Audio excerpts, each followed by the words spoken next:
श्रीहरि नारायण की कृपा से राजा वीरबाहु को अपना पुनर्जन्म याद आया। जैसा मैं नीतू पांडे यूट्यूब चैनल पर आप सबका स्वागत करती हूँ। इस कथक वर्णन स्कंद पुराण में मिलता है। श्री भगवान यानी विष्णु भगवान स्वयं कहते हैं, हे ब्राह्मण, कपिल नगर में वीरबाहु नाम से प्रसिद्ध एक राजा हुआ करते थे। वे सत्यवादी, क्रोध पर विजय पाने वाले ब्रह्मज्ञानी और मेरे भक्त थे। उनका स्वभाव बड़ा दयालु था।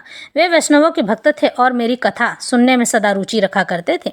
दानी, विद्वान, क्षमाशील, पराक्रमी, जितेंद्रिय, जो सबको जीत चुका हो तथा अपनी ही स्त्री से स्नेह रखने वाले थे। उनकी पत्नी पतिव्रता, परम साध्वी तथा मेरी भक्ति में तत्पर रहने वाली थी। अपनी उस रानी के साथ वे समूची पृथ्वी का पालन करते और मेरे सिवा दूसरे किसी देवताओं को नहीं जानते थे। एक दिन महामुनि भारद्वाज महात्मा वीरबाहु के घर पधारे। उन्हें देखकर राजा ने विधि पूर्वक अर्घ्य दे यानी कि उनका चरण पखारा, उनका स्वागत सत्कार किया। अपने ही हाथ से उनके लिए आसन बिछाया और बड़ी भक्ति से प्रणाम करके मुनि के आगे खड़े होकर कहा, हे ब्रह्मर्षि, आज मेरा जन्म सफल हो गया। परमात्मा भगवान विष्णु मुझ पर बहुत प्रसन्न हैं, जिससे आप जैसे योगीराज ने आज मेरे घर पर पदार्पण किया यानी आने का कष्ट किया। आपकी पवित्र दृष्टि पड़ने से आज मैं कोटि कोटि पापों से मुक्त हो गया हूँ। इस पर भारद्वाज मुनि कहते हैं, हे महाभाग, तुम भगवान विष्णु के भक्त हो। उत्तम प्रजाओं से युक्त वह धरती धन्य है जिसकी तुम रक्षा करते हो। जहाँ का राजा भगवान विष्णु का भक्त न हो, उस राज्य में निवास नहीं करना चाहिए। जंगल और तीर्थ में भी निवास करना अच्छा, परंतु वैष्णवहीन राज्य में रहना कदापि नहीं अच्छा है। जहाँ भगवत भक्त राजा इस पृथ्वी का शासन करता है, उस पाप शून्य राज्य को वैकुंठ मानना चाहिए। जैसे मंत्रहीन आहुति, मरे हुए बछड़े वाली गाय का दूध, दसवीं विद्या, एकादशी, लंबे लंबे केस रखने वाली विधवा तथा स्नान के बिना व्रत, ये सब श्रेष्ठ नहीं माने जाते हैं। उसी प्रकार बिना वैष्णव का राज्य भी अच्छा नहीं होता है। बिना वैष्णव का राज्य का मतलब है कि जिस राज्य में विष्णु भक्ति की जाती है, भगवान विष्णु को प्रथम दर्जा दिया जाता है और उनकी पूजा आराधना की जाती है, तो ऐसे सत्संगी राजा के राज्य में राज्य करने से मनुष्य सुखी व संपन्न होता है और राजा के साथ साथ उसकी प्रजा को भी इस तरह से भगवान विष्णु की कृपा प्राप्त होती है। भगवान विष्णु की कृपा पाने के लिए लोग जन्म जन्मों की तपस्या करते हैं, लेकिन एक निज भक्त आकर अगर भगवान विष्णु की तपस्या करता है तो उसका फल सभी लोगों में बट जाता है और सभी को प्राप्त हो जाता है। इतने कृपालु और दयालु हमारे भगवान हैं। राजन, मैंने जो तुम्हारी ओर देखा है उससे मेरी दृष्टि सफल हो गई है। जो तुम्हारे साथ बातचीत करती है वह मेरी वाणी भी आज सफल हो गई है। तुम भगवान विष्णु के भजन में सदा तत्पर रहने वाले परम पवित्र राजा हो। मैंने तुम्हारा दर्शन कर लिया है। तुम्हारा कल्याण हो, तुम सुखी रहो। अब मैं जाऊंगा। इसी समय महारानी कांतिमती ने भी आकर मुनिश्रेष्ठ भरद्वाज को प्रणाम किया। तब मुनि ने उन्हें आशीर्वाद देते हुए कहा, सुंदरी, तुम सौभाग्यवती और पतिव्रता रहो। हे शुभे, भगवान विष्णु में तुम्हारी अविचल भक्ति बनी रहे। उसके बाद राजा ने पूछा, मुनि श्रेष्ठ, मैंने पूर्व जन्म में कौन सा पुण्य किया है जिससे मुझे अकंटक राज्य, गुणवान पुत्र, मुझ में मन लगाए हुए रहने वाली परम सुंदरी एवं भगवत भक्त पत्नी आदि प्राप्त हुई है? तो मैं कौन था और मेरी यह स्त्री कौन थी? भरद्वाज ने कहा, राजन, तुम पूर्व जन्म में जीव हिंसा परायण शूद्र थे, नास्तिक, दुराचारी, परस्त्रीगामी, कृतघ्न, उदंड और सदाचार शून्य थे। परंतु तुम्हारी जो यह स्त्री है वह पूर्व जन्म में भी तुम्हारी ही पत्नी थी। इसके लिए मन, वाणी और क्रिया द्वारा सेवन करने योग्य तुम्हारे सिवा दूसरा कोई नहीं था। यह पतिव्रता नारी निरंतर तुम्हारी ही सेवा में रहती थी। तुम पापकर्मी थे, इसलिए मित्रों ने तुम्हारा साथ छोड़ा, भाई बंधुओं ने तुम्हें त्याग दिया।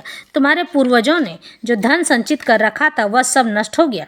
धन नष्ट हो जाने पर भी तुम्हें भोग की अभिलाषा ज्यों की त्यों बनी रही। पूर्व कर्मों के परिणाम से तुम्हारी खेती भी चौपट हो गई।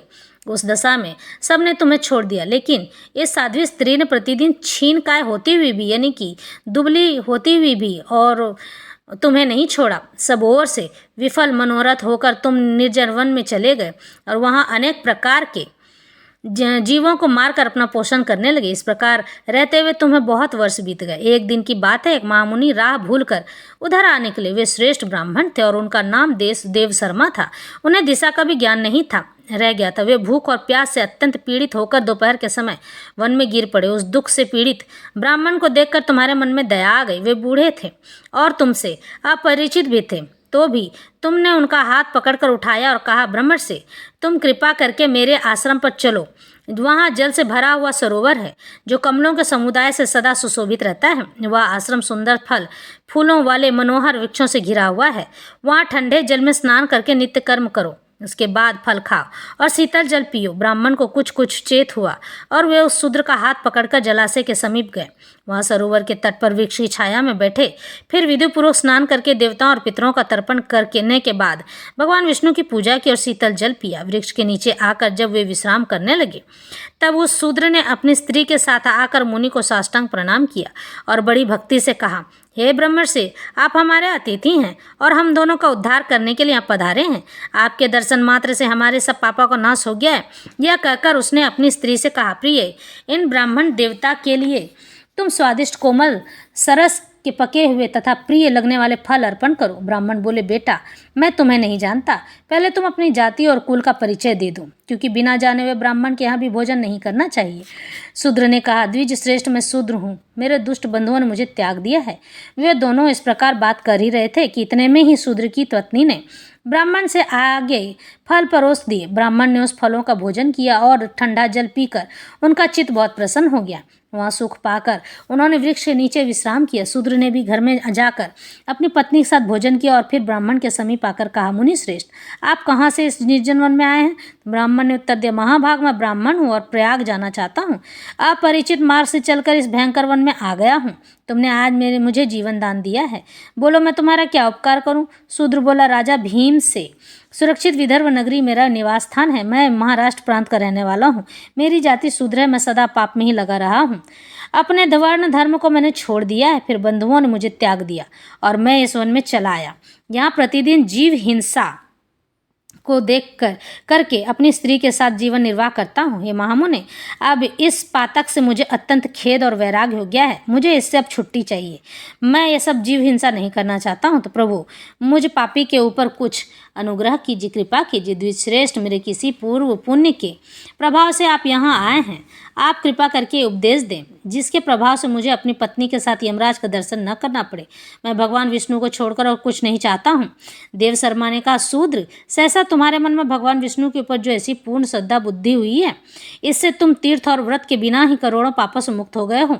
आतिथ्य सत्कार और भक्ति से तुम्हें भगवान विष्णु का पद प्राप्त हुआ है।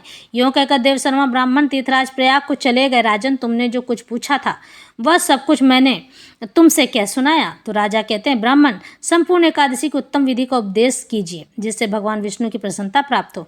नृपश्रेष्ठ, ऋषि कहते हैं, मार्गशीर्ष आदि महीने में सभी द्वादशी तिथियों को कल्याण में अखंड एकादशी व्रत का पालन करना चाहिए।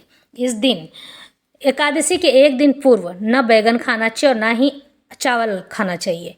उसके अगले दिन आपको एकादशी के दिन घर में भात नहीं बनना चाहिए और निर्जला रहकर, यानी बिना अन्न जल के रहकर दिन रात उपवास करना चाहिए। द्वादशी के दिन एक ही समय का भोजन करना चाहिए और संध्या समय में जिस समय सूर्य डूब रहा हो उसी समय भोजन करना चाहिए। बैगन और चावल का त्याग करना चाहिए। इस तरह से और भी मसूर के दाल और भी बहुत सी चीज़ों का त्याग किया जाता है। इस तरह से एकादशी के नियमों को जानना बड़ी ही अनिवार्य होती है। लोग बहुत सी बातें कहते हैं कि एकादशी में ये करना चाहिए, एकादशी में वो करना चाहिए, लेकिन नहीं, सबसे बड़ा नियम है चावल और बैगन का त्याग करना, लहसुन प्याज से छुट्टी करना, मन, कर्म और वचन को अपने काबू में रखना, यानी कि अपने मन को, चित्त को रखना, वो हस्त मैथुन वगैरह नहीं करना। इस तरह से कभी भी मनुष्य को व्रत नियमों से करना चाहिए।